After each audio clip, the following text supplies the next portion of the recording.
When I was very little, like 5 or 6, my dad used to take me on all sorts of adventures through nature, especially when we owned a little cottage up in the Scottish Highlands. Now, my dad is sort of a combo Irish bloke plus Yorkshire laddie type of fellow and very spry, despite his being about 55 at the time. And on this particular occasion, he had decided we were going to go hiking way up into the cliffs. I was quite happy with this development as it meant a piggyback ride for at least 90% of the difficult bits. This was a proper trek. He wanted to get to one of the highest bluffs so we could have an amazing 360-degree view of the gorgeous meadows and some sparkling sea. But after we reached the top plains, where it's all short, wind-whipped grass and you can see for miles, he suddenly turned very still and very quiet. When you're small, your parents are God, so seeing your dad look frightened is scarier than anything your own mind can come up with. I was pulling on his arm and going, What? My mom is epileptic and I saw her fits when I was a kid, so I thought it was happening to him too or something similar, and I wouldn't know what to do because we're up on this huge cliff and no one is around. Just as fast as he started it, he snapped out of it. Fireman lifted me right up and just started striding away without a word. Over his shoulder, I could see a big, pale yellow object stuck into the ground like an obelisk. I know now that it was a refrigerator. When I was older and I asked my dad about it, he stiffened up and told me that when he was a boy in the 50s, he and his little friends had found an old-style fridge in the woods, and being little boys, they opened it. Well, of course, they had found a body, another child, who by whichever means had found themselves in the fridge and unable to get out. My dad has never mentioned a gender, which leads me to believe he either witnessed a very decomposed or skeletonized individual, but I can't ask him. Remember that episode of The Simpsons where they unlock Homer's PTSD, and it turns out he found a dead body when he was a teenager? My dad grew increasingly uncomfortable the first time we saw that episode and had excused himself to the kitchen before the ending. My dad has seen some gnarly shit, but for whatever reason, he will not discuss anything further about this dead child in the fridge, only that it happened.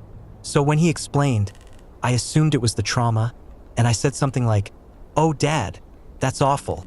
So when you saw the fridge up there, it brought up the old memories?" And he honestly looked at me with his big blue eyes like I was an idiot. I'll never forget it. "No, Amy," he said in a very low tone. "It was because it was the same fridge." It was one of those nights where I had to cover a half shift, so I found myself walking home much later than usual, around 11 p.m. My usual route took me along a trail behind some train tracks, a path I took to avoid the traffic and noise of the streets. As I walked, I noticed how different the trails seemed at this hour compared to my usual 7 p.m. walks. The darkness lent an eerie atmosphere to the surroundings. That's when I stumbled upon a guy lying beside his bike, emitting what sounded like fake moans of pain. It struck me as odd that his bike stood upright on its kickstand, seemingly contradicting his supposed injury. When he saw me, he called out for help, but something didn't sit right with me, and I decided to keep walking, turning towards the street.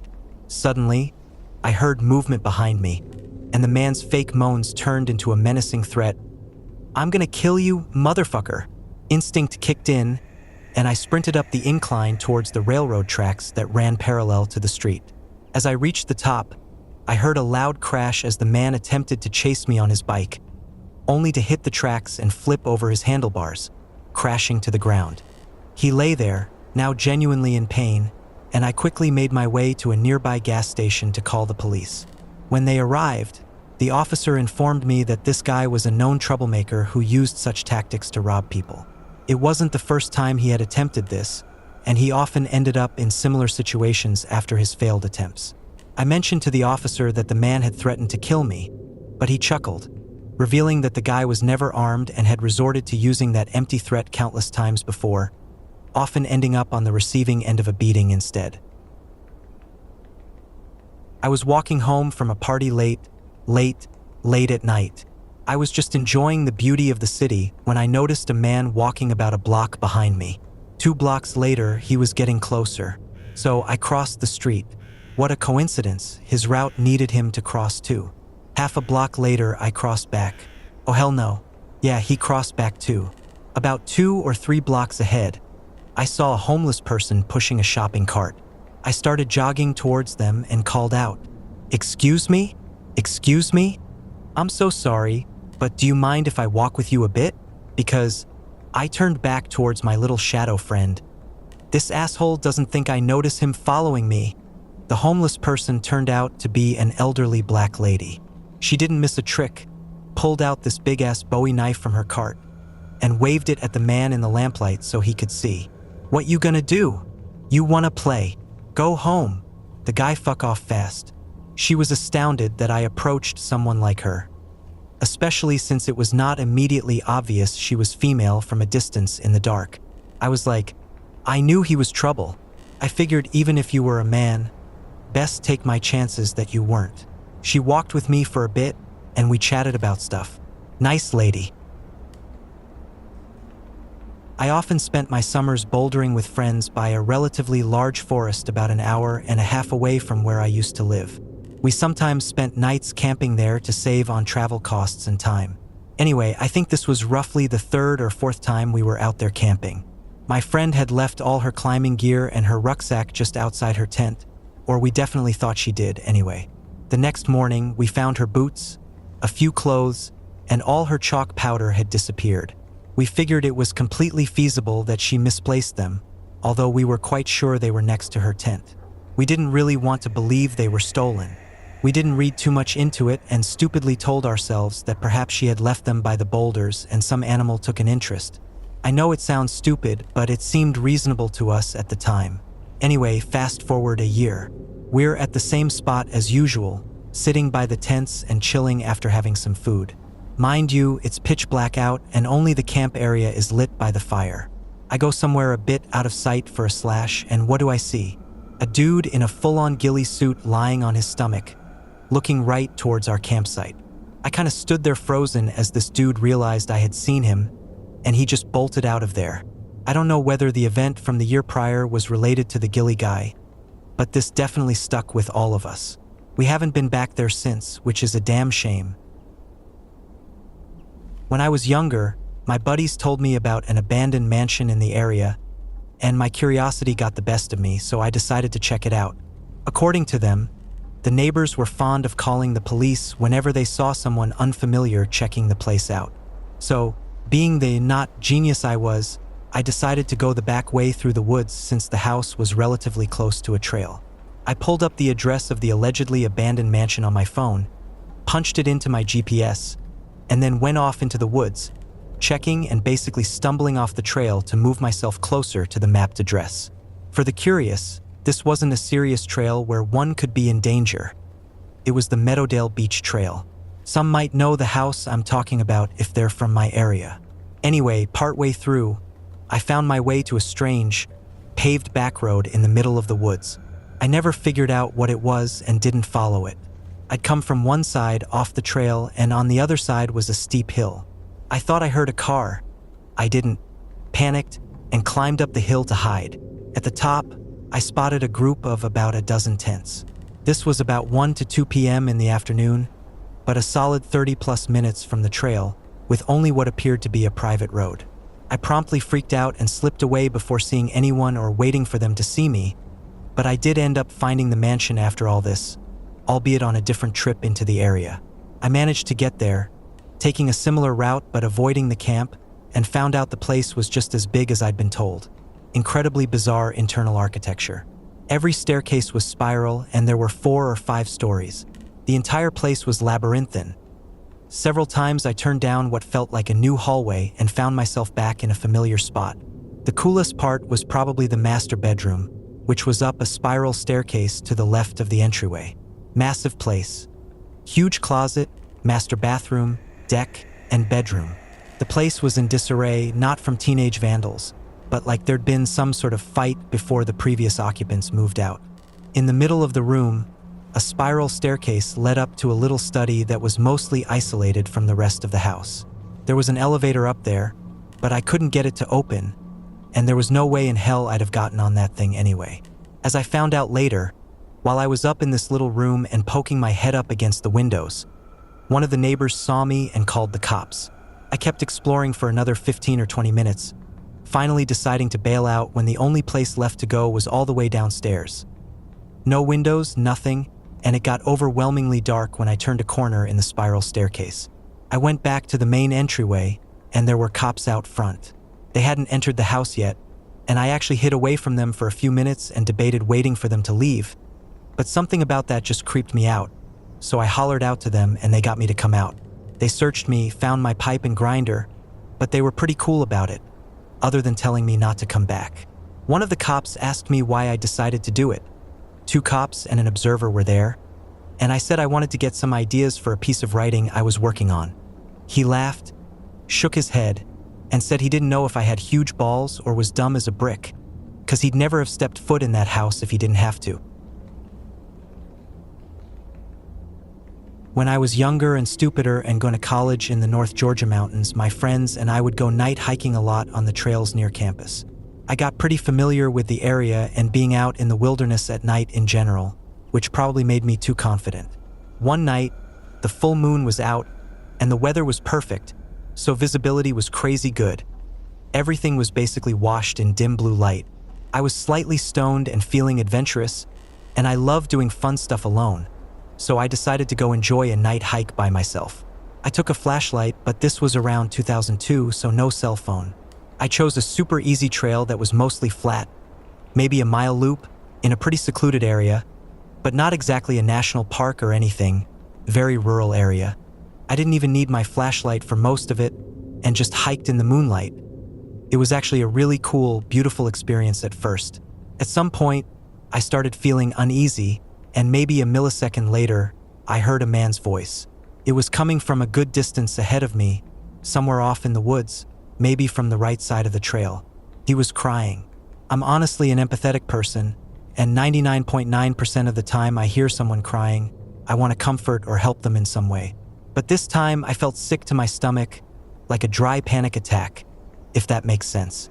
I remember coming very close to calling out to him because my brain was trying to tell me he might be hurt, which was the only reason I hesitated. But it was like my body shut my voice down before I could say anything, and I knew I had to stay very quiet. He was sobbing like he'd just found out a loved one had died, but also gibbering and almost babbling like he was less than a person. There was a shrillness to it under his crying, like he was holding back a scream, but perpetually on and on, as if he'd been doing it all night. I remember it vividly, and my spine is tingling like crazy even as I write this. It's hard to explain, but I knew deep down he wasn't right in the head, and nothing good would happen if he realized I was listening. I went back the way I came. It was like I had tunnel hearing, and the only sound in the world was that crying. I was hyper-aware of everything else around me, and beyond paranoid that I would snap a branch or snag my boot on something. I worried the man's crying would get louder if I wasn't paying razor-sharp attention, getting closer, or turn into an outraged, crazy person scream. Thankfully, it just faded the further I got from it, and I made it back to my car. Still, I was convinced some wild-eyed hermit was going to rush out of the forest and bite me to death, right up to the second I locked my doors and got the fuck out of there. I finally had the rest of my panic attack on the drive back. I managed to park back at campus, and I just sat in the car and collected myself. Adrenaline is fucking powerful. I have never felt a shred of guilt about leaving that guy crying out in the woods in the dark. I know I was slightly stoned, but slightly is the key word there. I'm convinced to this day I was in very real danger that night. Definitely not as insane as most of the stories in threads like this, but sometimes I get that same sick feeling deep down whenever I wonder what might have happened if the moon had been less bright, or if I'd been more responsible and decided to use my flashlight even once. He'd have seen me for sure. This happened to me a few years ago. I used to go to school at the University of California, Santa Cruz. I'm a runner, and the campus is in a beautiful redwood forest, so I would run on the trails. One day, I left a little later than usual on a run through one of the more isolated trails. Here's where it gets weird.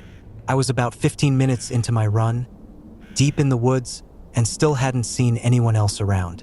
Suddenly, up ahead, I saw what appeared to be a homeless man in ragged clothing walking on the trail.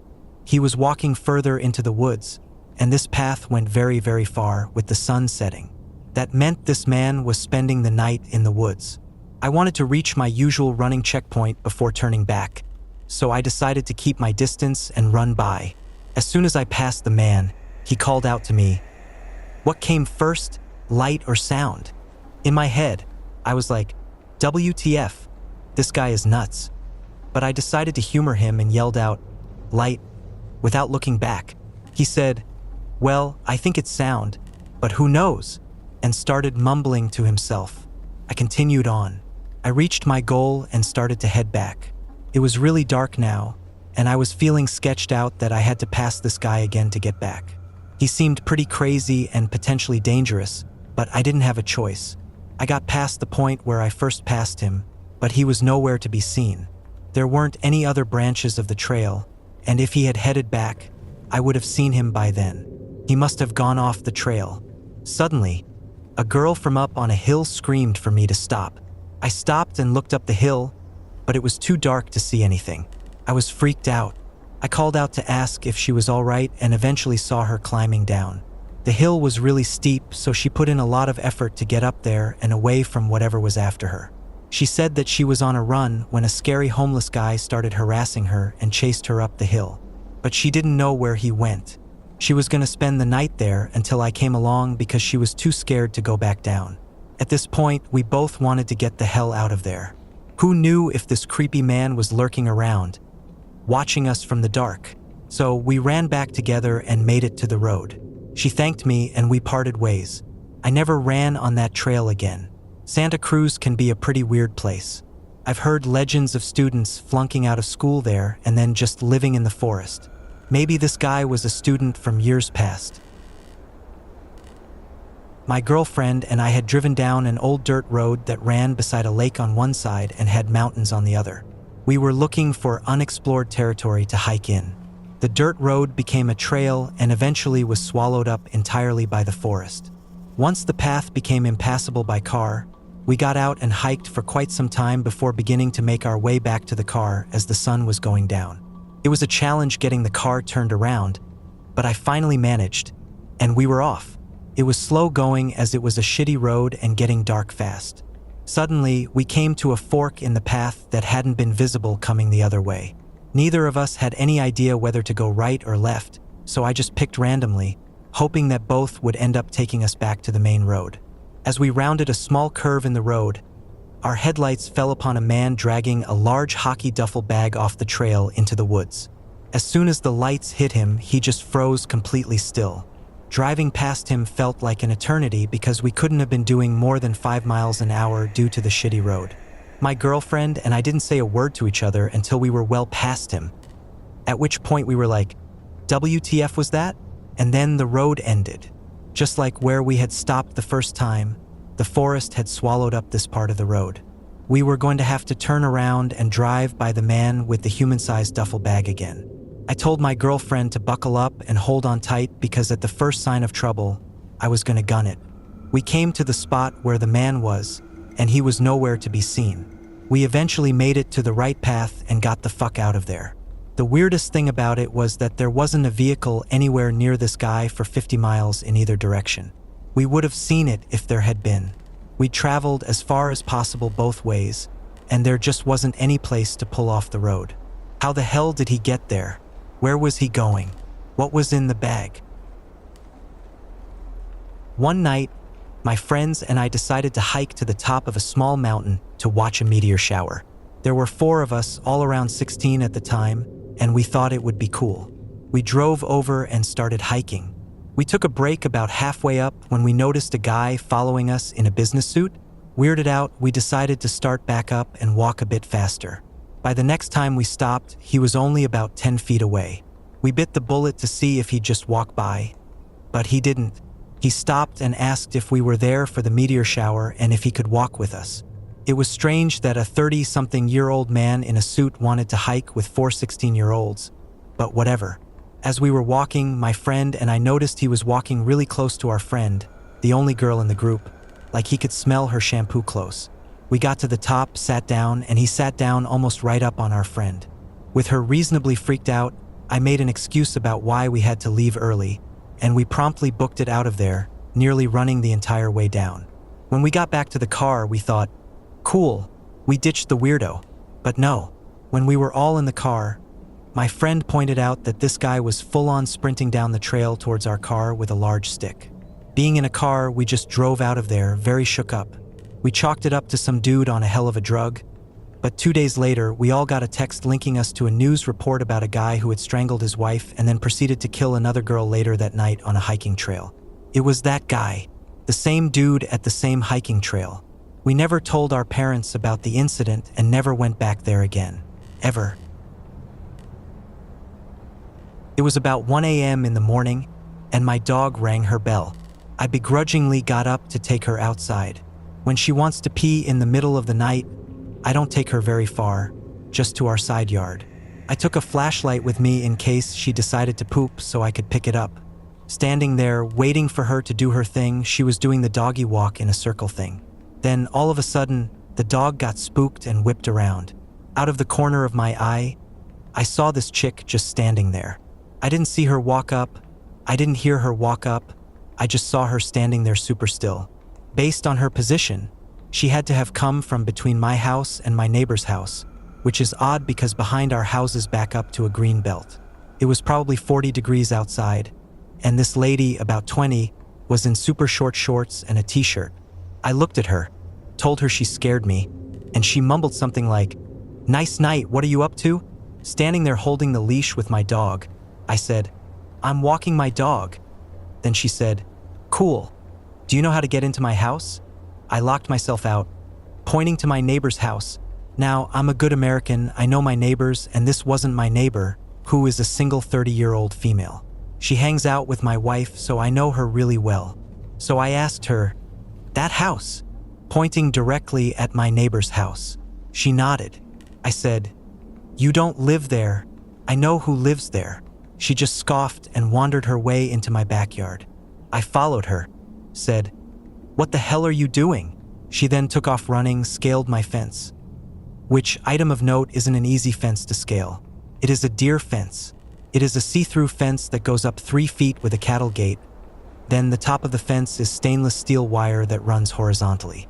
It is the type of thing that, if you weren't expecting it, you'd easily trip over, as it is extremely hard to see and not very common. Anyways, she scales the fence and ran away into the green belt. I always have a pocket knife on me and was fortunate enough to have my, unfortunately, useless dog. So I looked around my house, the neighbor's house, for other people, shined my light in the green belt, and nothing. I have no idea how she wound up back there, what she was doing, what she intended to do, but she scared the ever-living shit out of me. I was walking around my neighborhood alone once, enjoying the night air and watching the stars. There was this little pond near my house, with a wooded area that had trees, a bench, and a rope swing that went out over the water. I sat down on the bench to look at the stars, and I heard some rustling off to my right, towards the trees. Bears were not uncommon where I'm from, so I took out my flashlight and shone it around over there. I didn't see anything. Freaked me out, so I kept my flashlight on and my senses aware, but I stayed on the bench to mull over my thoughts and watch the sky some more. I don't know why I did that, because that's typical horror movie stuff. Anyway, a few minutes passed and I heard nothing more, so I leaned back into the bench and started to relax a bit. I was staring up at the sky with my flashlight pointed downwards, so as not to create any light pollution, when I noticed something in the tree in my peripheral vision. I couldn't tell what it was, but the branch was swaying slightly, and the rustling noise was back too. I immediately sat up and stared at it, but I hadn't shown my flashlight at it yet in case of pissing off some huge bird or something else. I don't think I've ever been that scared. I remember my heart was beating so fast, and I could taste blood. I stared at it for what seemed like forever, and it slowly stopped moving. But the shape was still there. Bears do climb trees sometimes, so I was hesitant to run away in case that's what it was. So I just kept staring at it. After a while, I mustered up the courage to shine my goddamned light at the tree. It was a man, a freaking man, in the tree, crouched in the tree like some silent, naked monkey. He had no expression on his face, but his eyes were open really, really wide. When my light landed on him, he started to move like he was going to come down, but I didn't stick around to see if he did. I jumped off the bench and ran for the freaking hills. I ran to my house and around to the back door and locked myself in without looking back once. I went around and made sure every window and door was locked. I even checked the attic. I never go out alone anymore. I used to spend evenings with my friends playing manhunt in a local park, a thrilling variation of hide-and-seek tag where the goal was to evade being tagged for as long as possible. One memorable night, I found myself as one of the seekers with my friend and his younger brother. As we made our way towards a prime hiding spot in the park center, we descended a long stairwell leading up to a pavilion and field. About halfway down, we spotted two figures below us. Assuming they were friends hiding, we called out to them. Instead of the expected response, a voice laced with hostility retorted, "Who the fuck are you?" Instantly unnerved, we instinctively sprinted towards them, only to realize that they were sprinting towards us with equal urgency. Without hesitation, we pivoted and bolted up the stairs, fueled by adrenaline and fear. The hairs on the back of my neck stood on end as we reached the hill's summit, pausing momentarily to catch our breath. Glancing back, we were horrified to find the strangers mere feet behind us, their unexpected speed defying logic given the distance between us. With hearts pounding and panic gripping us, we pushed ourselves to our limits, sprinting along the park trail that encircled the perimeter. Our destination was a friend's house 2 miles away, serving as our designated meetup spot between games. Despite our dwindling energy reserves, we pressed on, stealing occasional glances behind us to find the strangers still in pursuit. Finally reaching the street, we collapsed in exhaustion, scanning the darkness for any sign of our pursuers. To our relief, they were nowhere to be seen. Reuniting with our friends at the house, we recounted our harrowing experience. Some laughed in disbelief, while others were eager to search the park for the mysterious strangers. However, our efforts yielded no answers, leaving us with nothing but unsettling memories of the encounter. All I could ascertain was that those strangers were incredibly fast and decidedly shady. Yellowstone National Park in October of 2015. I'm kind of an avid amateur photographer, and one night around 4 a.m. I was out alone in the Firehole Basin region of the park. The goal was to take a long exposure photo of a geyser erupting, with the Milky Way stretching through the sky overhead. The photo turned out to be pretty much a bust. When geysers erupt, they blow massive amounts of steam into the air, and steam kind of blurs that whole beautiful night sky situation. But anyway, I parked my car and hiked a ways to get close to the geyser I wanted to photograph. Then I set up my tripod, adjusted all the settings, and waited for the eventual eruption. The night was crystal clear, perfectly quiet, and very cold. As my ears grew accustomed to the lack of sound, I gradually realized I could hear the gentle burbling of the spring that gives birth to the Firehole River, some distance behind me. I could hear wind in the trees and leaves rustling across the ground. In front of me, I could hear rumbling and hissing from deep within the earth, as the White Dome geyser worked itself up for another inevitable eruption. An owl hooted somewhere above me, and I could even hear the distant howls of wolves across the bowl of the Midway Valley below. As my eyes grew accustomed to the darkness, I could see the Milky Way stretched like a river of light from horizon to horizon overhead. 1 billion stars shined above, brilliant and cold. Orion hung over my right shoulder, and Venus burned just above the horizon, so bright it almost hurt to look directly at it. And then behind me, loud and sudden, the pounding footsteps of a giant, clearly coming right at me. Bear? Bigfoot? Some hideous monster, born in the hell of a geyser's boiling mouth, spewed upon the land to wreak vengeance? I didn't know, but I knew it was coming, and I knew it was close. The buffalo actually brushed against me as he went past. I was frozen in place, resigned to my fate.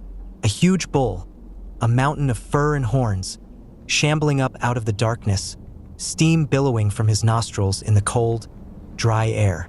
It felt like a close encounter with a freight train. He strode past like I didn't exist, seemed to tiptoe gently around my tripod, then stopped about 10 feet in front of me and took a long, slow, very satisfying, steaming piss on the ground. Then he grunted and went on his way, and I stood there wondering how I was going to take a photo if the geyser blew before my hands stopped shaking. I was walking through the woods after fishing for the better part of the day. I decided to stay out real late and try and fish up some bullheads from a local watering hole. I was only about 13 and stayed out way later than I normally would. Usually I would take a trail home, but decided to cut through some thicker brush to get to my grandparents' house so I could call my mom. I knew she'd probably be freaking out a bit, even though this happened from time to time. There was an abandoned graveyard on my route. I don't remember the story behind it, but I knew it was there. I had wandered past it before, never really checked it out. It's all overgrown and wild. I knew that if I followed on the outskirts of the graveyard, I'd hit the road and be home free. The day had been pretty chilly overall for a late spring day, but I swear, in my teenage brain, that it was getting colder. I remember looking at my breath and thinking it was weird how cold it had gotten. It was overall a pretty bright night, near full moon, but in the woods it was hard to see. The graveyard was wide open, no trees. It was well lit. As I was walking up, I noticed that the ground was covered in a thin layer of fog and remember looking into the graveyard and not really registering what I saw at first. It was a person, which at first didn't seem odd, so I kept quiet and walked into the woods a bit more so I didn't get spotted. I didn't know who it was, so I wanted to keep clear. I stepped behind some trees and lost sight of them for a moment, and when I came back around the tree, they were gone. Weird, because I was behind the tree for maybe a few seconds tops. I didn't hear anything either. I walked a bit further, keeping an eye out. I was a bit creeped out. Near the graveyard was a rundown barn, or at least what looked like one. As I got closer, I could see that someone was inside. I got a good look, and it was a woman, probably in her 50s. The way the moonlight hit her made her look incredibly pale. She seemed to be digging, but I didn't hear anything. No sounds of a shovel or her making noise in any way. I was maybe 30 feet away. I could see she had stopped digging and disappeared behind some debris. I decided to get the heck out of there and quickly moved to get out to the road. I tried to keep track of her, looking for where she went, but I couldn't find her. It was like she literally disappeared. I kept trucking and came out to the road.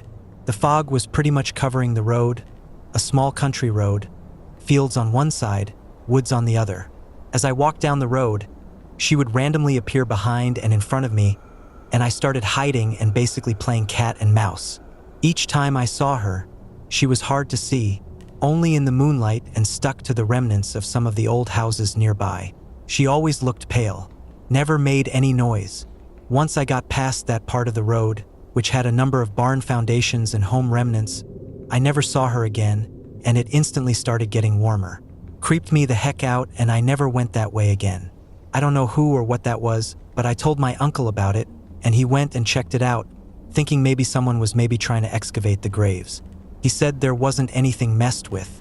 My family thought I was lying. Still gives me the shakes just typing this out. I know it was most likely someone wandering around looking for stuff or checking the place out, but what teenage me remembers didn't seem natural. It was also weird that she never made noise. She also seemed to be able to just appear and move around me.